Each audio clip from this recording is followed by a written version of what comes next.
ಎಲ್ಲರಿಗೂ ನಮಸ್ಕಾರ ವೀಕ್ಷಕರೇ. ಬಾಬಾ ವಂಗ ಹೇಳಿದ ಆ ಡೆಡ್ಲಿ ವೈರಸ್ ಬಂದೇ ಬಿಡ್ತಾ? ಮತ್ತೊಮ್ಮೆ ಬರಲಿದೆಯಾ ಹೆಲ್ತ್ ಎಮರ್ಜೆನ್ಸಿ? ಇಲ್ಲಿದೆ ಸ್ಫೋಟಕ ಮಾಹಿತಿ. ತಮ್ಮ ಭವಿಷ್ಯವಾಣಿಗಳಿಂದಲೇ ವಿಶ್ವವಿಖ್ಯಾತಿಯಾಗಿರುವ ಬಾಬಾ ವಂಗ ಅವರು ಮತ್ತೊಮ್ಮೆ ಸುದ್ದಿಯಲ್ಲಿದ್ದಾರೆ. ಪ್ರಸಕ್ತ 2026ನೇ ವರ್ಷಕ್ಕೆ ಸಂಬಂಧಿಸಿದಂತೆ ಅವರು ಹಿಂದೆಯೇ ನುಡಿದಿದ್ದ ಕೆಲವು ಭಯಾನಕ ಭವಿಷ್ಯವಾಣಿಗಳು ಮತ್ತು ಮುನ್ಸೂಚನೆಗಳು ಇದೀಗ ಜಾಗತಿಕ ಮಟ್ಟದಲ್ಲಿ ಹೊಸ ಆತಂಕ ಹಾಗೂ ತೀವ್ರ ಕುತೂಹಲಕ್ಕೆ ಕಾರಣವಾಗಿವೆ.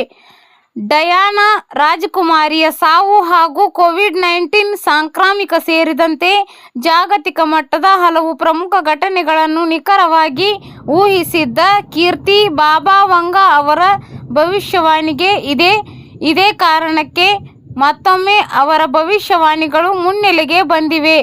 ಇತ್ತೀಚೆಗೆ ನೆಟ್ಟಿಗರು ಉಲ್ಲೇಖಿಸಿರುವ ಮಾಹಿತಿಯ ಪ್ರಕಾರ 2025ರಿಂದ 27ರ ನಡುವಿನ ಅವಧಿಯಲ್ಲಿ ಮಾನವ ಕುಲವು ಸಂಪೂರ್ಣವಾಗಿ ಗೊಂದಲಮಯವಾದ ವೈದ್ಯಕೀಯ ಪರಿಸ್ಥಿತಿಗಳನ್ನು ಎದುರಿಸಲಿದೆ ಎಂದು ಬಾಬಾ ವಂಗ ಅವರು ಗಂಭೀರ ಎಚ್ಚರಿಕೆ ನೀಡಿದ್ದಾರೆ.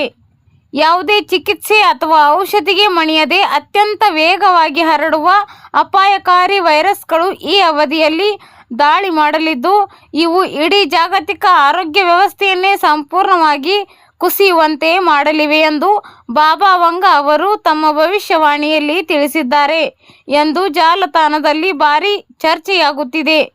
ಅಂದಹಾಗೆ ಬಾಬಾ ವಂಗ ಅವರು ಮುನ್ಸೂಚನೆ ನೀಡಿದ್ದ ಆ ಭಯಾನಕ ಹಾಗೂ ಕರಾಳ ಯುಗ ಈಗಾಗಲೇ ಜಗತ್ತಿನಲ್ಲಿ ಆರಂಭವಾಗಿದೆಯೇ ಎಂಬ ಅನುಮಾನಗಳು ಮತ್ತು ಚರ್ಚೆಗಳು ಈಗ ಸೋಷಿಯಲ್ ಮೀಡಿಯಾದಲ್ಲಿ ತೀವ್ರವಾಗಿ ಎದ್ದಿವೆ. ಹೌದು, ವಿಶ್ವದ ವಿವಿಧ ಭಾಗಗಳಲ್ಲಿ ಇತ್ತೀಚೆಗೆ ದಿಢೀರನೆ ಕಾಣಿಸಿಕೊಂಡಿರುವ ಹಂಟಾ ವೈರಸ್ ಹಾಗೂ ನೋರೋ ವೈರಸ್ ಸಾಂಕ್ರಾಮಿಕಗಳನ್ನು ಜನರು ಬಾಬಾ ವಂಗ ಅವರ ಭವಿಷ್ಯವಾಣಿಗೆ ಹೋಲಿಸಿ ನೋಡಿದ್ದಾರೆ.